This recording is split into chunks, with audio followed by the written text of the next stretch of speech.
지난 시간 말씀을 먼저 잠깐 다시 보도록 하겠습니다.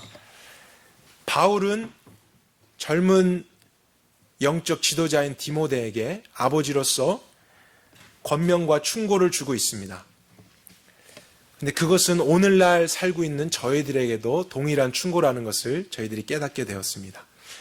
말씀을 전한다 해도 다른 교훈, 잘못된 영적인 원리를 가르치는 것, 그리고 아무리 높은 뛰어난 수준의 철학과 지식과 신화와 족보를 가르치는 일이 있어도 겉으로 보이기에는 훌륭하고 대단해 보이는 것 같지만 아무런 영적인 유익이 없다는 사실입니다. 그것은 오히려 전하는 자나 듣는 자로 하여금 끝없는 논쟁을 하게끔 하는 열매를 맺게 됩니다. 그래서 바울을 통해 하나님이 우리 모두에게도 주시는 것은 평범한 것 같지만 이미 우리가 받았고 잘 알고 있는 그 그리스도에 관한 말씀, 바른 교훈, 선한 영적인 원리에 창념하라 하는 사실이죠. 우리가 가볍게 지나치고 쉽다고 생각했던 그 말씀은, 그 복음에 대해서 다시 한번 깊이 관심을 갖고 또 그 말씀을 우리 마음으로 받을 때 그것은 전하는 자나 받는 사람 모두에게 특별한 변화를 가져온다는 사실입니다. 바로 경건이라고 하는 변화입니다. 그래서 말이 아닌, 지식이 아닌 경건한 삶으로 우리를 이끄는 그러한 비결은 오직 이 바른 교훈과 그리스도에 관한 말씀밖에는 없는 것이죠. 그래서 그러한 문맥 속에서 오늘 우리의 본문을 조명하면서 살펴보았으면 좋겠습니다. 이 경건함을 이루기 위해서 하나님이 남자와 여자들에게 주시는 말씀이 무엇이고 또 남자와 여자로서 이러한 교훈에 창념했을 때 추구해야 될 경건이 과연 무엇일까? 그것을 살펴보기를 원합니다. 먼저 이 경건이라고 하는 단어를 생각해 보았으면 좋겠습니다. 여러분이 경건이라고 하는 단어를 생각하실 때 아마도 많은 분들은 기도하는 모습이나 금식하는 모습이나 성경을 읽는 모습들을 떠올리실 겁니다. 그런데 경건에 대한 원래의 의미를 우리가 생각을 해보면요, 이 단어 안에서도 그것을 발견할 수 있어요. 영어로는 God하고 ly가 붙어 있습니다. Godly, godly. 이 말의 뜻은 예를 들어 friend 하면은 친구이지만 friendly 하면은 친구같이, 친구처럼, 친절한 이런 뜻이죠. 그러면 godly라고 하는 단어의 뜻은 문자적으로는 하나님 같이란 뜻입니다. 하나님처럼, 저 사람이 하나님 같다. 하나님처럼 행동하고 말한다. 그것이 경건이라는 거예요. 어떻게 그렇게 될 수 있을까요? 그것은 하나님께서 주신 그 말씀과 선한 교훈을 지키고 순종할 때 그 사람은 더 이상 자기의 생각대로 생각하지 않고 자기가 말하고 싶은 대로 말하지 않으며 자기가 하고 싶은 대로 행동하지 않는 변화를 경험하기 때문입니다. 이제는 하나님의 말씀이 기준돼서 하나님처럼, 하나님이 주시는 생각처럼 생각하고 하나님이 말하게 하시는 것처럼 말하는 이러한 거룩한 변화, 이것이 바로 가들리이고 경건한 삶이라는 것이죠. 그러한 경건으로서의 남자와 여자에 대한 가르침이 오늘 본문의 핵심이고요. 이제 구체적으로 그 내용을 살피기 전에 몇 가지 요소들을, 표현들을 주의 깊게 보기를 원합니다. 먼저 9절에 있는 이와 같이라는 단어입니다. 이와 같이 여자들도, 이렇게 9절이 시작되고 있는데요. In like manner라고 영어로는 되어 있습니다. 이와 같은 원리, 이와 같은 방법으로 라는 뜻이죠. 그 말은 8절에 남자들에 대한 말씀이 나오게 되고 이와 같이 여자들도 라고 비교하는 그런 대상을 주었기 때문에 남성들에게 주셨던 말씀과 여성들에게 주신 말씀은 어떠한 병행 구조를 이루고 있다는 힌트를 얻게 됩니다. 남성들에게 주셨던 원리와 같이 여성들도 이러한 원리들을 따라야 된다는 구조를 우리가 발견할 수 있죠. 그리고 10절에 이것이 하나님을 경외하는 여인에게 마땅한 것이다 라는 표현도 우리가 한 번 더 관찰하면요, 하나님을 경외하다라는 것이 정확하게 영어로 이렇게 되어 있습니다. professing godly. 직역을 하면 경건하다고 고백하는 여인들에게 마땅한 것. 그러니까 이제 하나님이 주시고자 하는 말씀은 단순히 도덕적인 가르침과 교훈에 관한 것이 아니라 경건한 삶에 대한 말씀이라는 거예요. 하나님과 같이 되는 어떠한 원리 가운데 있는 남성과 여성, 그것에 대한 질서, 또 그것을 이제 남성적인 것과 여성적인 것으로 비교해서 말씀하시는 원리입니다. 그래서 그러한 관점으로 우리가 보아야만 정확하게 이해가 될 것입니다. 마지막으로 13절에는 이는 아담이 먼저 지음을 받고 하와가 그 후에 만들어졌기 때문이다 하면서 14절에도 마찬가지로 이 모든 남성과 여성에 대한 비교, 또 남성에 대한 거룩함, 경건함과 여성에 대한 거룩함을 말씀하시는 근거를 하나님은 창세기에서 가져오십니다. 그러니까 그 말은 하나님이 말씀하시고자 하는 모든 의도가 창조 때에 하나님이 지으셨던 질서와 연관이 되어 있다는 사실이죠. 그러면 우리가 이러한 모든 내용을 정확하게 더 하나님의 의도대로 이해하기 위해서는 하나님이 창조 때 만드셨던 어떠한 원리나 질서에 대해서도 살펴보면서 그것에 대한 조명을 통해 오늘 남성들에 대한 것, 여성들에 대한 것을 살펴보는 것이 필요할 것입니다. 그래서 우리가 이런 것을 먼저 염두에 두고 자세하게 말씀을 관찰해 보도록 하겠습니다.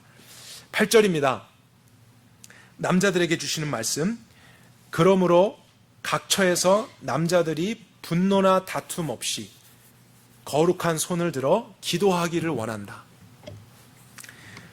크게 두 가지입니다. 남자들에게는 분노하거나 다투지 말아라. 이것이 다른 단어로는 화를 내거나 싸우지 말아라 하는 번역이 되었고요.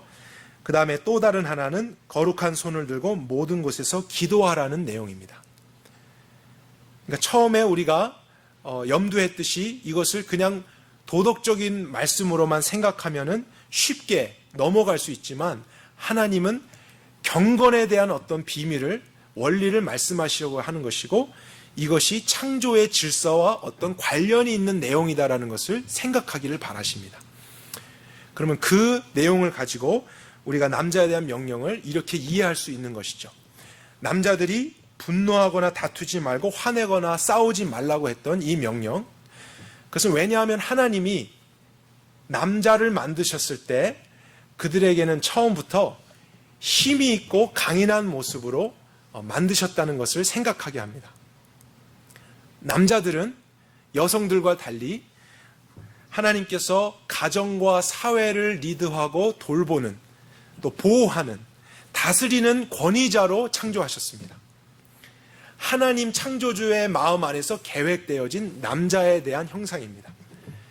그래서 그것을 감당할 수 있기 위해서 특별하게 주신 남성성이 무엇이냐면 힘입니다. 그리고 강인함입니다. 체력입니다. 그것을 가지고 자녀들과 아내를 잘 보호하라고, 그리고 그들에게 필요한 것을 이제 일을 통해서 얻으라고, 또 사회에 나가서도 그러한 리더십을 발휘할 수 있도록 남자들에게 주신 이런 독특한 남성성을 하나님이 주신 것이죠. 그런데 이것이 창조의 질서이고 원리인데 죄로 말미암아 이러한 것이 깨어져 버렸어요. 그래서 남자들은 하나님이 주신 이 남성성을 잘못 사용하게 됩니다. 그들의 힘을 가지고 오히려 이제 가정을 학대하거나 또 자녀들을 노엽게 하거나 분을 내거나 다투는 일을 하기 시작합니다. 사회 안에서도 힘을 가지고 정복하려는 시도를 시작하는 것이죠. 하나님은 그러한 목적으로 남성들에게 힘을 주신 게 아니었습니다. 그러나 사단은 이제 그러한 죄로 남자들을 넘어뜨리게 됐고 자신들이 가진 그 강한 체력과 힘으로써 군림하거나 권위를 부리거나 또 학대하거나 그러한 힘으로써 제압하는 일들을 가정에서도 시작하고 사회 안에서도 시작했던 것입니다. 그래서 하나님이 이제 남자들에게 바른 교훈, 올바른 복음의 메시지를 깨달으면 이러한 경건함이 일어나기를 기대하시는 거예요. 우리 남자들이 하나님이 창조하실 때 계획하신 그 남성성을 회복하는 경건입니다. 우리에게 주신 이 힘을, 우리에게 주신 이 강인함을 올바르게 사용하는 거예요. 화내는데 사용하는 게 아닙니다. 다투는데, 또 분을 내는데 사용하지 않는 것. 오히려 하나님의 질서 안에서 이것을 잘 다스리는 목적으로, 또 보호하고 지키는 목적을 위해서 남성들은 사용해야 하는 것이죠. 이것이 우리들의 경건인 것입니다. 우리 남자들이 추구해야 될 경건의 삶입니다. 그리고 두 번째는 거룩한 손을 들고 모든 장소에서 기도할 것을 말씀하십니다. 이 거룩한 손을 들고 기도하라는 것이 문맥상으로 그냥 남자들이 기도할 때는 항상 손을 들어야 된다라는 어떤 자세를 말씀하시기보다는 이제 앞에서 이야기한 잘못된 원리에서 벗어나서 올바른 태도로서 기도를 한다는 것이죠. 근데 기도한다는 것도 반드시 경건의 원리와 창조의 질서의 원리에 따라서 우리가 생각을 해야 할 것입니다. 왜냐하면 기도는 남자들에게만 주신 명령이 아니죠. 여자들도 기도해야 됩니다. 그런데 어떤 남성성과 여성성, 창조의 질서와 원리를 이야기하시는데 여자들에게는 기도를 명령하지 않고 지금 남자들에게만 독특하게 기도할 것을 명령하셨어요. 그럼 하나님이 왜 그러셨을까? 우리가 생각해 보면 어렵게 이해되지가 않습니다. 그 목적은 하나님이 남자를 가정과 사회의 권위자로 리더로 세우셨지만 그들이 반드시 기억해야 될 사실이 있다는 것입니다. 그것은 자신들 위에 진정한 권위자가 또 있다는 사실이에요. 그래서 남성들은 어떻게 그 권위를 나타내냐면 하나님의 권위를 늘 인정하는 삶 안에서 그 질서를 회복하는 가운데 하나님이 주시는 권위로서 다스리는 것입니다. 그래서 남자들은 항상 모든 곳에서 기도를 먼저 해야 하는 것이죠. 가정을 어떻게 다스립니까? 남자들은 기도로 다스려야 됩니다. 하나님께 묻고 하나님이 말씀하시는 것을 리드하면서 다스리는 것이죠. 남자들이 이 사회를 어떻게 다스려야 됩니까? 힘으로 군림하는 게 아닙니다. 자신이 하고 싶은 대로 정복하면서 다스리는 게 아니라요. 자신 위에 계신 그 하나님, 이 사회와 만물의 통치자 되신 그분의 권위를 먼저 인정함으로써 그 인정하는 영적인 행위가 바로 남자들에게는 기도라는 사실이죠. 그래서 나에게 주신 일터나 사회를 위해서 남성들은 기도하는 것입니다. 하나님께 먼저 모든 것을 아뢰고 묻고 듣고 하나님이 말씀하시는 대로 인도하는 것입니다. 그래서 이러한 삶의 질서와 원리가 회복되는 것이 남자들에게 말씀하시는 경건이라는 삶입니다. 우리는 그러한 경건을 추구해야 됩니다. 그냥 기도를 많이 한다는 뜻이 아닙니다. 왜 기도해야 되는지 그 질서와 원리를 바르게 알고 하라는 거예요. 그것을 안다면 남자들은 더욱 기도에 힘쓸 수밖에 없습니다. 우리는 그것이 깨어진 원리 안에서 살고 있기 때문이죠. 그리스도의 바른 교훈과 영적인 원리를 계속해서 창념하고 듣는 남성들은 이것을 이해할 수밖에 없게 되어 있습니다. 그래서 이 원리를 사모하게 되고 예수님이 나를 위해서 죽으시고 부활하신 이유가 바로 이러한 남성성을 회복하기 위해서구나. 내 삶에 하나님의 권위를 누구보다 먼저 인정하라고 나를 구원하셨구나. 그래서 그 질서 안에서 살아갈 때 우리 가정을 나는 잘 이끌 수 있고 또 이 사회의 질서를 잘 다스릴 수 있는 것이구나. 그런 것을 추구하는 경건, 그렇게 하나님을 닮아가는 것이 우리 남자들에게 중요한 것이죠. 그럼 계속되는 말씀을 보겠습니다. 우리 여성들에게 주시는 말씀 9절입니다. 이와 같이라고 시작되죠. 우리가 아까도 잠깐 생각해 보았듯이 남성들에게 말씀하신 원리와 그런 어떤 내용과 함께 병행되는 구조이기 때문에 이것도 그냥 겉으로 보여지는 것으로만 생각을 해서는 온전하게 이해할 수가 없습니다. 이와 같이 여자들도 역시 검소한 의복에 소박함과 정절로 자기를 단장하며 따은 머리나 금이나 진주나 값진 옷으로 하지 말고 오직 선한 행실로 자신을 꾸며야 된다. 이것이 경건하다라고 고백하는 모든 여성들에게 마땅한 것이라고 이야기합니다. 간단하게 정리를 하면요, 여성들에게 주신 하나님의 말씀, 여성들이 경건해지길 원하는 하나님의 원리는 무엇이냐면 그들도 마찬가지로 하나님이 처음 창조하셨을 때 주신 여성성을 회복하는 거예요. 남성들에게는 그것이 힘에 관련된 것이었다면 여성들에게는 미와 아름다움에 관련된 것입니다. 하나님이 여성을 만들 때는 남자들과 다르게 강하거나 힘이 있거나 체력이 좋은 그런 모습이 아니라 부드럽고 아름답고 또 그런 것을 추구하는, 미를 추구하는 마음과 그러한 독특한 마음을 가지고 태어나도록 창조하셨습니다. 그러니까 여성들은 배워서 그런 게 아니라요, 하나님이 주시는 그러한 성품이에요. 아름답고 미를 추구하는 마음. 그것은 너무나 좋은 것입니다. 창조주 하나님이 여성들에게만 주신 독특한 것입니다. 그러니까 이것을 우리는 마음껏 사용하고 마음껏 즐거워해야 됩니다. 근데 문제는 무엇이냐면 하나님이 주신 너무나 좋은 것이 죄로 인해서 깨어졌어요. 여성성을 잃어버린 거예요. 그래서 미와 아름다움의 기준을 지극히 육적인 것으로 생각하게 되었습니다. 하나님은 그러나 여성들에게 그런 아름다움을 추구하도록 창조하지 않으셨습니다. 근데 오늘날 저희들이 생각할 때 여러분들도 상상해 보십시오. 저 사람은 참 미인이야 라고 누군가 이야기하면 우리 각자가 생각하는 모습이 있습니다. 그런데 대부분의 경우는 지극히 육적이고 보여지는 것의 미의 기준을 가지고 우리는 판단합니다. 아름답다, 미인이다 라고 하는 것. 우리도 그러한 영향 가운데 살고 있다는 거예요. 깨어진 질서가 너무나 당연한 질서가 되어버렸어요.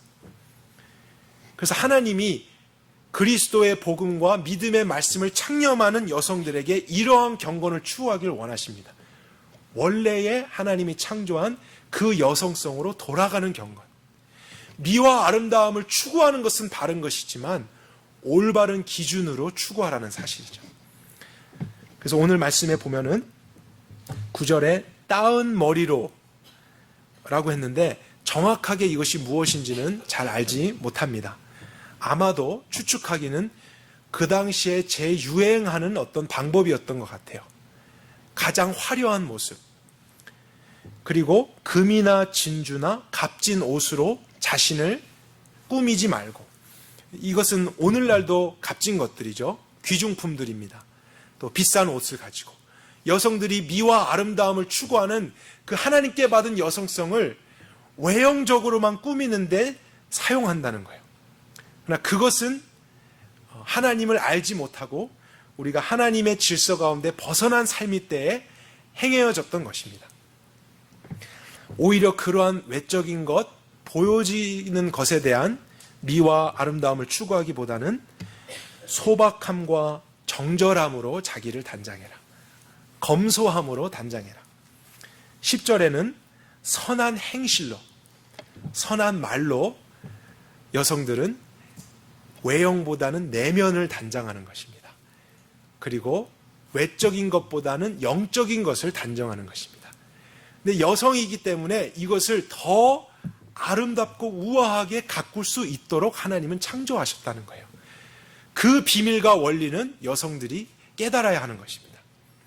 그래서 남편과 자녀들에게도 외형적인 모습의 미로써 다가가고 또 사람들과 관계하는 게 아니라 주변에 있는 사람들이 경건한 여인들을 보았을 때, 바른 교훈을 정말 이해하고 믿는 사람들을 보았을 때는 세상과 다른 기준의 아름다움을 보여줄 수 있는 사람이 되어야 한다는 사실입니다. 그들의 말과 행실이 너무 아름다운 거예요. 그들이 이러한 정절과 자기의 내면을, 자기의 인격을 성숙하게 다듬고 있고, 그것을 위해서 하나님을 만나고 말씀 가운데 서고 그것을 위해 기도하고 있는 이런 모습이 있을 때 세상 사람들이 겉으로 봤을 때는 미인이라는 이야기를 하지 않다 할지라도 하나님의 기준으로 보았을 때는 그것은 가장 아름답고 가장 우아하고 또 매력이 있고 또 그렇게 하나님의 기준에 합한 미를 가진 여성이 된다는 사실입니다. 그것을 추구하는 것이 경건한 여성이라는 사실을 바울을 통해서 하나님은 말씀해 주고 계신 것이죠. 그 다음으로 두 번째 여성들에게 주시는 경건함에 대한 또 창조의 질서에 대한 말씀입니다. 네, 이 부분이 오늘 본문에서 가장 많은 분량을 차지하고 있기 때문에 어쩌면 가장 중요할 수 있는 내용이라고 생각하겠습니다. 11절부터입니다. 여자는 1절 순종함으로 남자 주관하는 것을 허락지 아니하노니 오직 조용할지니라. 이것을 간단하게 이야기하면 여성들이 남성 위에 권위를 가지면서 남성을 가르치거나 또 남자가 여자에게 순종하는 이러한 원리가 아니라 오히려 남자의 권위를 인정하면서 남자에게 배우고 또 남자에게 순종하는 일이 하나님이 창조하신 그런 질서의 원리라는 것을 말씀하시는 것입니다. 근데 우리가 오해하지 말아야 할 것은 여자가 열등하기 때문에 늘 남자에게 배워야 한다 이런 의미는 아니라는 사실이에요. 하나님은 지금 그런 남녀의 차별에 대한 이런 모습이나 심지어 남녀 평등에 대한 이런 모습을 우리에게 이해시키려고 하시는 게 아닙니다. 창조주 하나님이 남자들에게는 하나님의 권위를 늘 인정하며 사는 질서로 살게 하셨습니다. 그들이 하나님께 배우고 하나님의 뜻을 실현하는 그러한 위치 가운데 있는 것이죠. 근데 여성들은 어떠냐면 남자를 창조하신 후에 남자에게서 만들어졌기 때문에 그들에게 있는 직접적인 권위자는 남자가 되는 것입니다. 그리고 남자에게 배운다는 것은 남자의 생각을 배우는 게 아니라 이미 남자는 하나님의 권위로부터 배웠기 때문에 그는 남자에게 배우고 순종한다는 것이 바로 하나님을 배운다는 것이죠. 그리고 이러한 질서로 가르침과 하나님의 원리와 하나님의 뜻이 이해되고 또 전달될 때 창조주 하나님이 계획하신 모든 풍성함과 열매들은 자연스럽게 맺힌다는 사실입니다. 그래서 이러한 질서와 원리가 여성들 안에서 회복되어야 한다는 것이죠. 남자는 남자의 직접적인 권위자가 되는 하나님의 권위를 인정하며 기도하는 일. 여성들은 자신의 직접적인 권위자인 남자의 권위를 인정하며 그에게 배우고 또 순종하는 이러한 원리. 그것이 우리 여성들이 이루어야 될 경건의 삶이고 추구해야 될 경건이라는 것이죠. 하나님의 바른 영적인 원리와 교훈을 창념하는 사람들은 이것을 보게 됩니다. 이것을 이해하게 됩니다. 그리고 이것을 사랑하게 됩니다. 이것에 대한 놀라운 능력을 경험하게 됩니다. 하나님이 이러한 질서를 이제 더 우리에게 이해하게 하기 위해서 13절부터 창세기 2장에 있는 말씀을 인용하십니다. 13절이 창세기 2장 18절의 내용이고요. 또 14절은 창세기 3장 6절의 내용입니다. 그래서 우리가 이 구절도 더 잘 이해하기 위해서 창세기 2장의 말씀을 한번 살펴보도록 하겠습니다.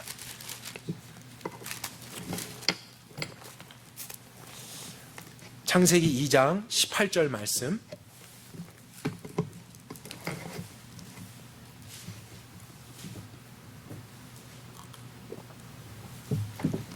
우리 같이 한번 읽도록 할까요? 시작.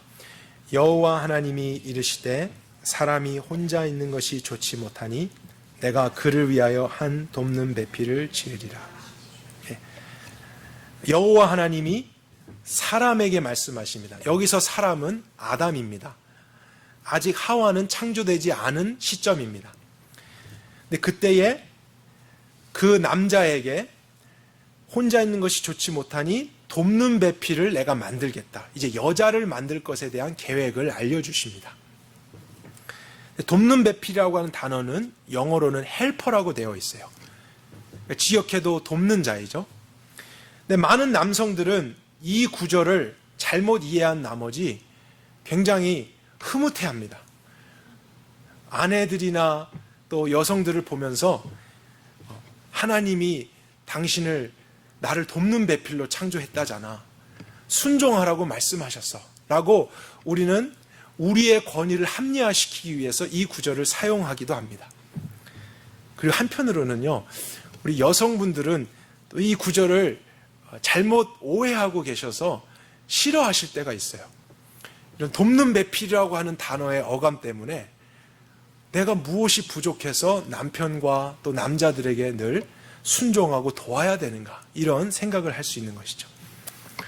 근데 여러분, 그러한 감정과 생각이 있을 수 있지만 우리가 반드시 어떤 결론을 내리기 전에 명확하게 해야 될 것이 있습니다. 그것은 이 돕는 배필이라고 하나님이 말씀하셨을 때 도대체 무엇을 돕는 배필을 의미하는 것일까 하는 질문에 대한 답입니다. 여자들로 하여금 남자의 무엇을 돕도록 하는 존재로 창조하신다는 의미일까? 이것을 알아야 우리는 오해하지도 않고 잘못 이해해서 남용하지도 않을 거예요. 그것을 알기 위해서 어렵지 않습니다. 바로 윗구절들을 살펴보면 되는 것이죠. 문맥 안에 있기 때문입니다. 우리 15절부터 한번 살펴보겠습니다. 같은 장 15절 같이 한번 다시 읽어볼까요? 시작. 여호와 하나님이 그 사람을 이끌어 에덴 동산에 두사 그것을 다스리며 지키게 하시고, 여러분들이 주의 깊게 보셨으면 좋겠습니다. 하나님이 그 사람, 아담이죠. 남자입니다. 남자에게 명령하신 것, 그것은 이 에덴 동산을 어떻게 하라고요? 다스리고 지켜라. 이것이 남자를 창조하신 목적입니다. 하나님이 창조한 세상, 또 사회와 가정을 다스리는 권위자로 남자를 창조하셨습니다. 그리고 그것을 지키고 보호하는 존재로서 남자는 만들어졌다는 거예요. 그리고 그것을 위해 필요한 남성성, 힘을, 강한 체력을 주셨다는 것이죠. 그리고 또 한 가지를 하나님이 16, 17절에 남자에게 말씀하세요.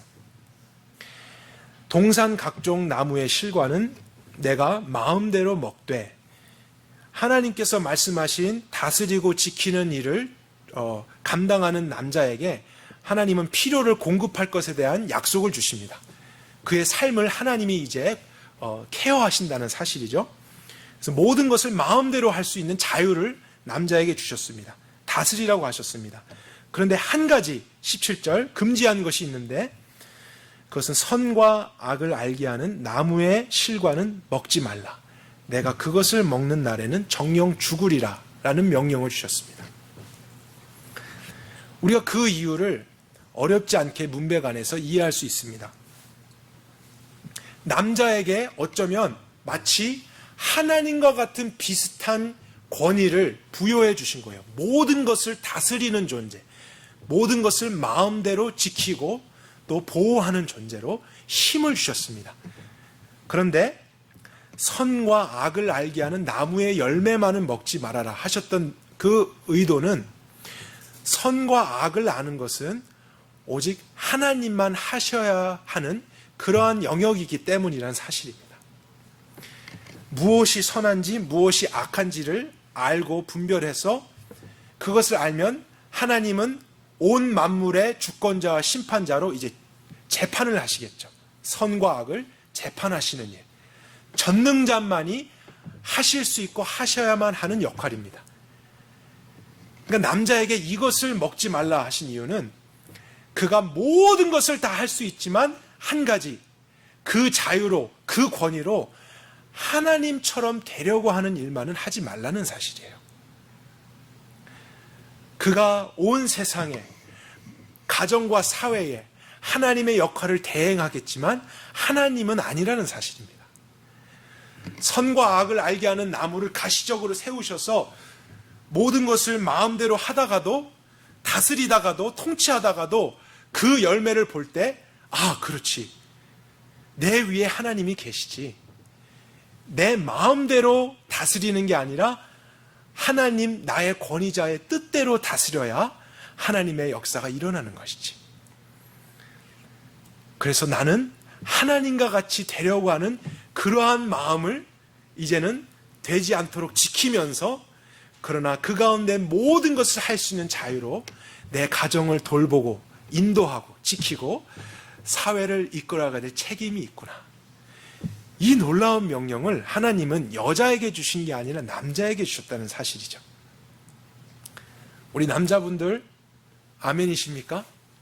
이 말씀 우리 남성들에게 주신 것입니다. 그리고 나서 이 흐름 안에 18절이 나왔다는 사실이 우리에게 너무나 필요한 이해라는 거예요. 그래서 이러한 엄청난 명령을 받은 남자에게 혼자 있는 것이 좋지 못하다 그랬을 때 하나님의 의도가 보이시죠? 그리고 돕는 배필을 만들어야겠다. 그러면 무엇을 돕는 존재로서 여자는 창조되는 것입니까? 바로 앞에서 이야기한 남자들이 자신의 마음대로 군림하고 힘으로 지배하고 다스리는 그러한 삶을 살지 않도록 하나님의 권위를 인정하는 남편이 되고, 또 하나님의 말씀을 무엇이든지 받았으면 때로는 남편들이 갈등하기도 합니다. 그러나 그것을 타협하지 않고 끝까지 순종할 수 있도록 돕는 그러한 역할을 하는 것이 여성이라는 거예요. 남성들이 혼자 하도록 그것을 도왔을 때는 하나님이 보시니까 좋지 않은 거예요. 완성되려면 남자들이 이러한 것을 가지고 추진하지만 반드시 여자라고 하는 존재가 더 구체적으로 실현할 수 있도록 돕고 세밀하게 함께 그 자리를 지켜주면서 또 기도해주고 섬겨주고 하는 그러한 과정을 통해 하나님의 뜻은 완전하고 확실하게 가정과 사회 안에 이루어질 수 있는 것입니다. 그래서 남성의 역할과 책임이 따로 있고 여성의 역할과 책임이 따로 있는 것이죠. 남자가 우월한 것이나 여자가 열등한 것이 절대로 아닙니다. 하나님은 독특한 역할과 책임을 부여하시고 이것이 함께 질서 안에서 조화될 때 하나님의 완전함이 이루어질 것을 말씀하시는 거예요. 이럴 때 하나님의 뜻하신 바가 실현된다는 것을 말씀하시는 것입니다. 그래서 어떻게 보면은 이러한 역할이기 때문에 저는 여성들이 더 정교하게 창조된 것이 아닌가라는 생각이 듭니다. 그리고 가장 마지막에 창조되었기 때문에 저는 더 그럴 수 있다고 생각합니다. 절대로 열등한 것이 아닙니다. 그래서 남편에게 배우고 순종하라 이런 어감이 세상에서 이야기하는 그런 어감이 아니라는 것을 우리 여성분들은 정말 이해하셨으면 좋겠습니다. 하나님은 여러분들에게 어떻게 보면 더 중요하고 더 좋은 사명, 더 위대한 역할을 주신 거예요. 남성들에게 주신 것을 완성할 수 있게 하는 정말 놀라운 그런 역할입니다. 그런데 이러한 질서를 주신 것이 창조 때의 일이었는데 문제가 생겼죠. 돕는 배필로 만들어진 하와가 먼저 뱀에게, 또 뱀을 통해서 이야기했던 사단에게 속임을 받게 되었습니다. 그래서 그는 이러한 질서를 깨트리게 되죠. 우리 그 부분에 대해서도 디모데전서 오늘 본문이 이야기하고 있기 때문에 한번 창세기의 말씀을 살펴보겠습니다. 창세기 3장 6절 말씀입니다.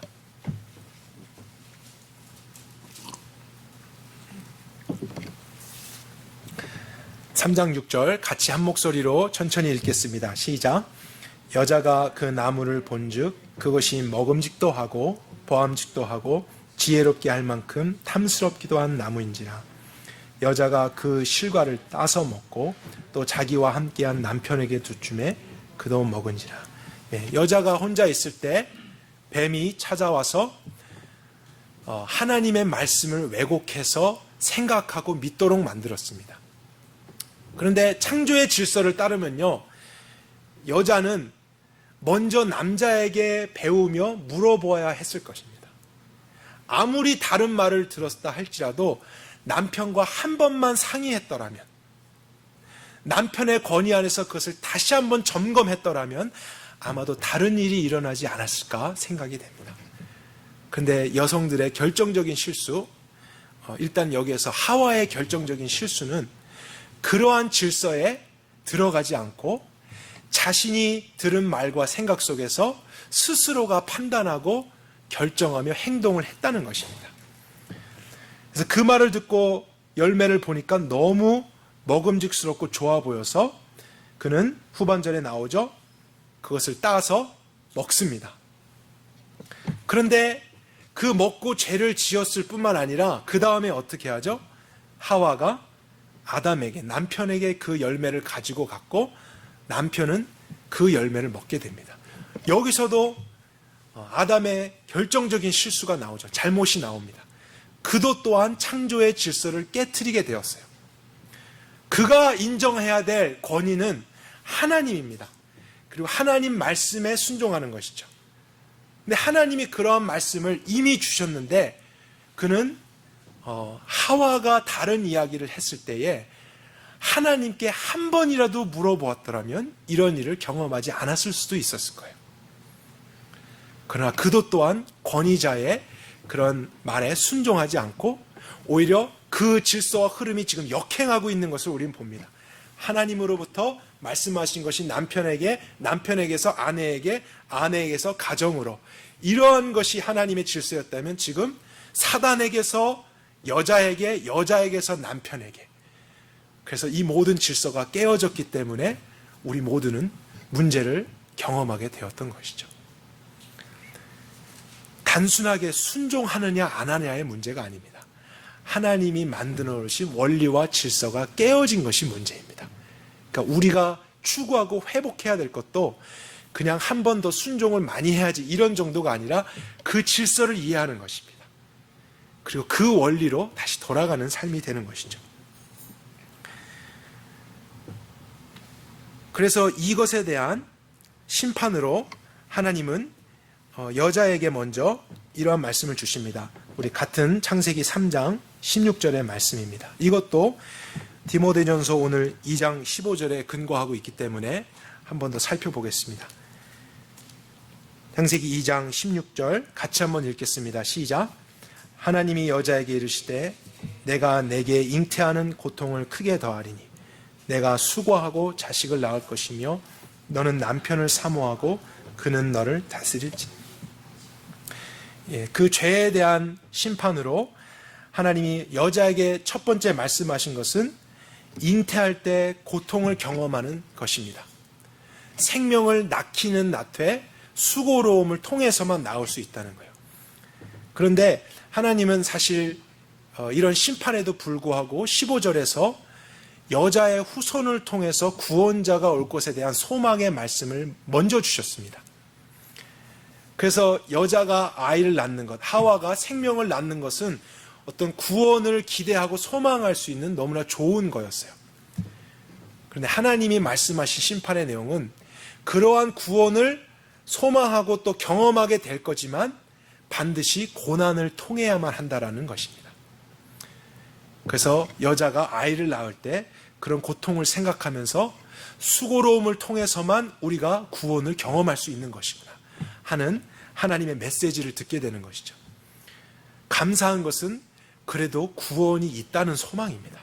그 소망마저는 문을 닫지 않으신 하나님, 정말 하나님의 성품이 그 안에도 있는 것이죠. 그리고 두 번째 말씀하신 것은 너는 남편을 사모하고 그는 너를 다스릴 것이다. 그런데 문맥은 심판으로 주시는 말씀이기 때문에 너는 남편을 사모할 거다라는 이러한 단어가 적절하지 않다라는 우리는 느낌을 갖게 됩니다.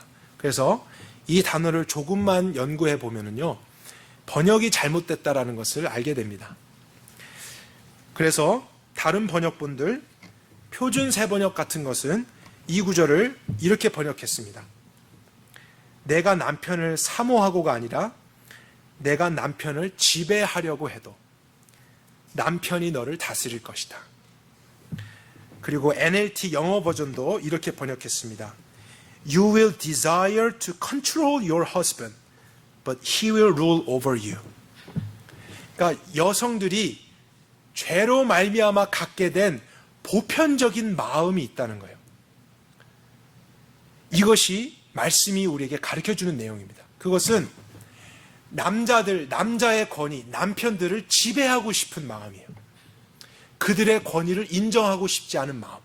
이것은 창조 때 없었던 것입니다.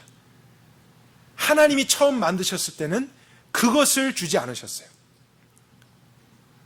오히려 하나님께 받은 그 사명을 남편 안에서 배워서 순종함으로써 같이 하나님의 뜻을 이루는 거룩하고 영광스럽고 온전한 것이 여성들에게 있었던 보편적인 마음이었는데, 사단은, 죄는 이것을 깨트린 것이죠. 그래서 우리가 이것을 정말로 이해하고 또 깨달아야 됩니다. 남자 권위자들이 무능해서, 남편들이 무능해서 우리가 자꾸 순종하지 않으려고 한다는 것은 아니라는 사실이에요. 이것이 말씀이 우리를 진단하는 거예요. 여러분, 죄가 가진 깨어진 질서 안에 사는 우리는요, 완벽한 남편과 완벽한 어떤 권위자가 세워져도 그를 지배하고 싶은 마음을 가질 거라는 사실입니다. 제가 단적인 예를 들어보겠습니다. 우리가 우리의 남편과 우리의 남자 권위자들을 볼 때 이런 마음을 갖는 것이 그들에게 있는 어떤 결함 때문이다라는 생각만을 할 수 있습니다. 그러나 저는 그런 것이 있기 때문에 또 우리 여성들 안에 그러한 문제들이 있다는 것을 인정합니다. 하지만 그러한 결함이 전혀 없는 예수님이 여러분의 삶의 남편이 돼도 우리는 불순종할 거라는 거예요. 예수님 남자가 우리 삶의 권위자로 세워져도 우리는 불순종하는 마음을 보편적으로 가지고 있다는 사실입니다. 이해할 수가 없어요. 우리는 그러한 질병에 걸렸어요. 그러한 죄에 오염됐다는 사실이에요.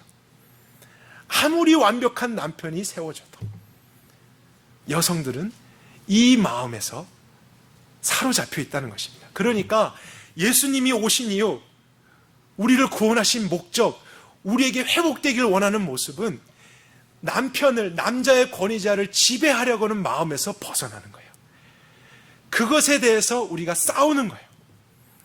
그리고 그것을 주님 앞에서 해결하고 올바른 질서를 다시 내 삶 속에 아내로서, 어머니로서 회복하는 것. 그것이 우리를 구원하신 목적에 포함된 내용입니다. 그것을 위해서 예수님이 오셨다는 사실이죠.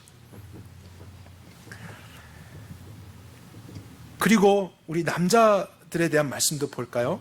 바로 그 다음에 17절입니다. 아담에게 말씀하시죠. 심판에 대한 내용, 내가 내 아내의 말을 듣고 내가 너에게 먹지 말라 명한 나무의 실과를 먹었으니 땅은 너로 인하여 저주를 받고 너는 종일토록 수고하여야만 그 소산을 먹을 것이다. 여기서도 우리가 주의 깊게 보아야 될 내용은 아담 너가 나의 말을 듣기보다 아내의 말을 더 들었다는 사실이에요. 창조하실 때 하나님이 만드신 남성 안에는 이런 마음 없었습니다. 항상 하나님의 말씀이 가장 절대적인 권위와 우선순위를 가졌습니다. 그래서 남자들은 늘 하나님께 배우고 하나님께 듣고 그 내용으로 가정과 사회를 다스리는 것이죠. 그런데 죄가 망가뜨린, 죄가 깨트려버린 우리 남자들 안의 생각과 마음과 질서는 하나님의 권위를 인정하지 않으려고 하는 거예요. 우리가 하나님을 지배하려고 하는 마음을 갖는 것입니다. 하나님의 말씀과 권위보다는 다른 사람들과 상황의 말을 듣고 내 생각대로 다스리려고 하는 것. 이것이 남자들에게는 끔찍한 깨어진 질서입니다. 그리고 그 뜻대로 아내와 자녀들과 여성들이 순종하지 않으면 힘으로 지배하려고 하는 것, 강압하려고 하는 것, 폭행하려고 하는 것, 화를 내는 것, 분내는 것, 잘못된 남성성으로 지배하려고 하는 것. 이것이 우리 가운데 변화되어야 될 경건이라는 사실이죠. 그래서 남성들은 하나님의 권위를 매 순간 인정하기 위해서 엎드리는 삶이 요구되는 것입니다. 우리는 그것을 싫어합니다. 이제 죄 지배 안에서 태어나는 모든 남자들은 하나님의 권위를 인정하는 것을 싫어한다는 거예요. 하나님의 지배를 받기보다는 그냥 그 권위 없이 내 마음대로 지배하고 싶은, 내 뜻대로 하고 싶은. 그래서 그것에서부터 변화되는 것이 하나님을 닮는 것이고 경건입니다.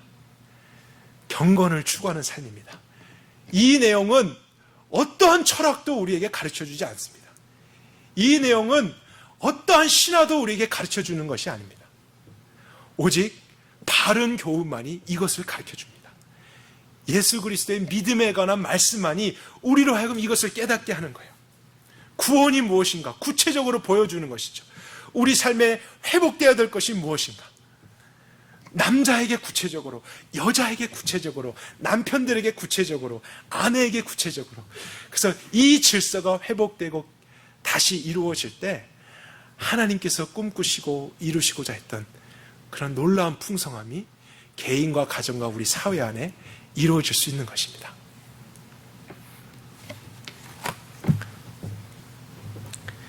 그래서 저는 우리 모두가 이 말씀에 더 창념하여서 이곳에 있는 남성들, 여성들, 또 남편들, 아내분들이 성경적인 경건의 삶을 경험하실 수 있게 되기를 간절히 원합니다.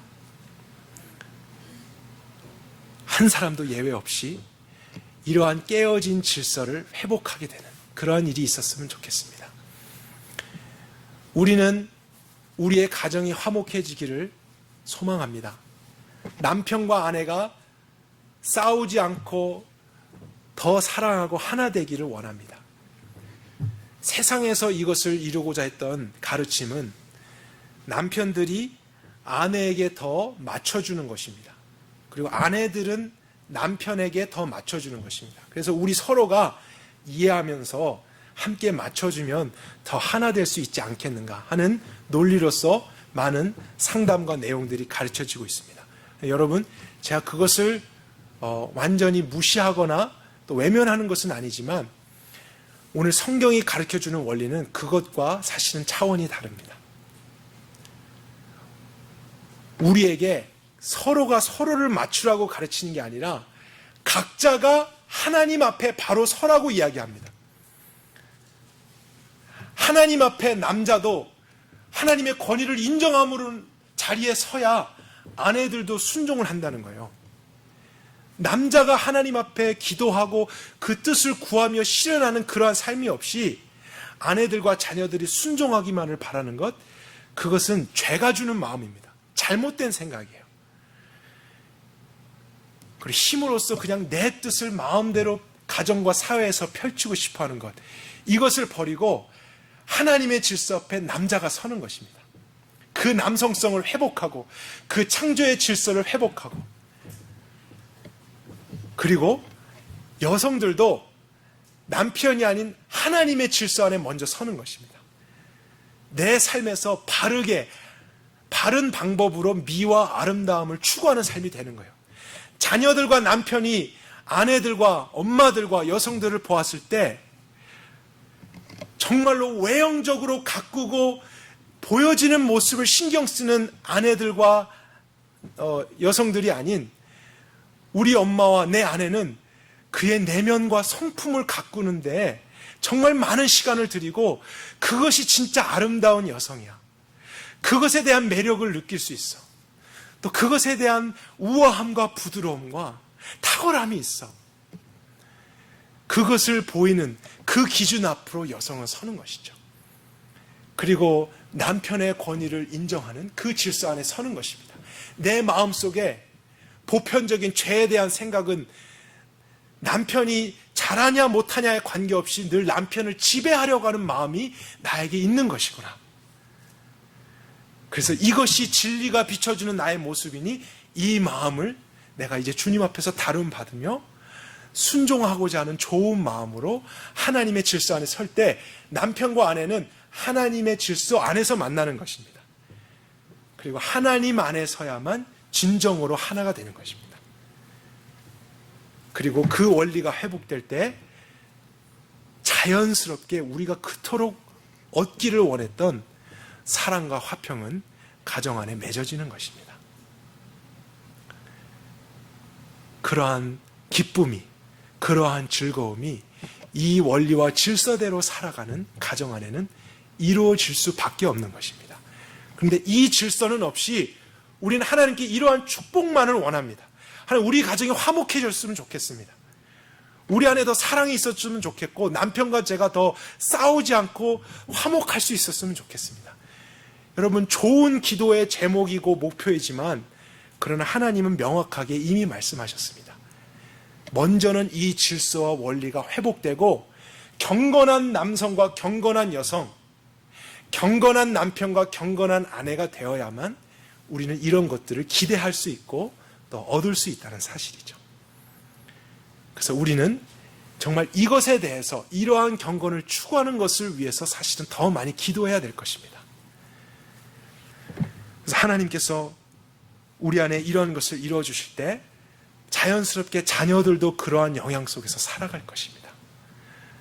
마치 물이 위에서 아래로 흐르며 더러운 것들이 정화되어지고 또 많은 생물들이 그 물을 먹고 마시며 열매도 맺고 또 동물들이 생명을 또다시 낳는 것처럼 하나님의 권위가 인정되고 하나님의 뜻을 바르게 이해하는 남편, 그것을 위해 기도하고 늘 엎드리는 남편, 또 그것을 위해서 돕는 아내, 남편이 혹시 하나님께 어떤 마음을 받았는데 현실적인 문제 때문에 타협하는 모습이 보인다면 그것을 위해 기도해주고 격려해주고 용기를 북돋아 주어서 결국에는 남편이 순종할 수 있도록 돕는 아내, 그리고 그 질서가 되어질 때 서로가 하나 되고 사랑이 이루어지고 그 모습을 본 자녀들도 동일한 가치관 안에서 양육되고 함께 하나님을 높이고, 그러면서 부모와 자녀 간의 관계도 하나님의 질서가 이루어질 때 사실 가정 안에 천국이 임하는 것입니다. 우리는 그 안에서 하나님을 보게 될 것입니다. 특별히 우리가 가정의 달로 여기고 있는 5월입니다.